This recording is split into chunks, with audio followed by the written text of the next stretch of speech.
Praise the Lord. Hallelujah. Good morning. ఈరోజు దేవుని వాగ్దానము జకర్యా గ్రంథము 8వ అధ్యాయము 15వ వచనము. మేలు చేయనుద్దేశించుచున్నాను కనుక భయపడకుడి. ఆమేన్. క్రీస్తునందు ప్రియులారా, దేవుడు యెరూషలేమునకును యూదా వారికి ఆయన ఇచ్చుచున్న వాగ్దానము మేలు చేయ నిర్దేశించుచున్నాను కనుక భయపడకుడని అంటున్నాడు. ఆ ప్రకారంగానే ఆయన ఈ కాలమున మనకు మేలు చేయడానికి సిద్ధంగా ఉన్నాడు కనుక భయపడాల్సిన అవసరము లేదు.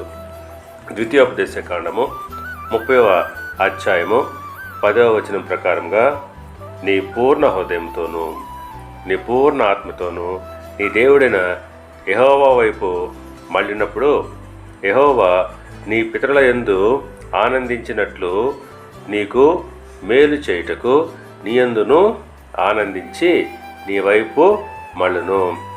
అవును, ఎప్పుడైతే మనము దేవుని సంపూర్ణంగా ఆయన వైపు మనము మళ్ళుకుంటామో అప్పుడు ఆయన మన పితరులతో ఏ రీతిగా అయితే ఆనందించి వారికి మేలు చేశాడో ఆ రీతిగానే ఆయన నీ యందును ఆనందించి నీ వైపునకు మళ్ళును. దేవుడు మిమ్మల్ని దీవించి ఆశీర్వదించి వర్ధిల్ల చేయనుగాక. ఆమేన్.